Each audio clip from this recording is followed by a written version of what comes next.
How can I be more productive? All right. Let me jump into this and just say productivity is something that you set in motion. So let me give you a method. You can be productive through a lot of ways. So there's a Pomodoro effect, Pomodoro method. I don't know if you've heard of it, but it's like a 25-minute rule. You set a 25 minutes where you do deep work, then give yourself 5 minutes where you have a break and do something that you like, right? That can build that up. When you do that, that means your whole focus is productivity for 25 minutes and then reward for 5 minutes.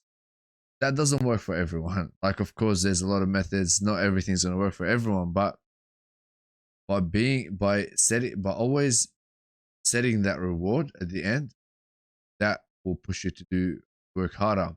Even if you're not using the Pomodoro method, you can just use a positive reinforcement. Speaking from a psychological perspective, people are more likely to do something when there's a what do you call it, when there's a reward at the end. So when you're pushing yourself, working hard, yeah, knowing that at the end of that 2 hour, maybe 2 hour study period, that gonna watch Netflix, you're gonna be more likely to go hard and study for 2 hours, deep study, and then watch that what's that show called? Um yeah, Squid that Game. Squid Game, yeah, or Squid Game, you know what I mean? So you gotta set in motion something that you want for you to do that deep work, right? And let me start off through how someone's day should be. Yeah. When you first wake up, what's the first thing you do? You get up, you check your phone.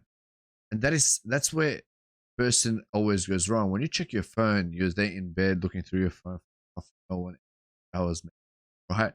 And that ends up messing your brain, making you more comfortable. So you stop being productive throughout the day, because when you get up, you're always in that mindset of being comfortable.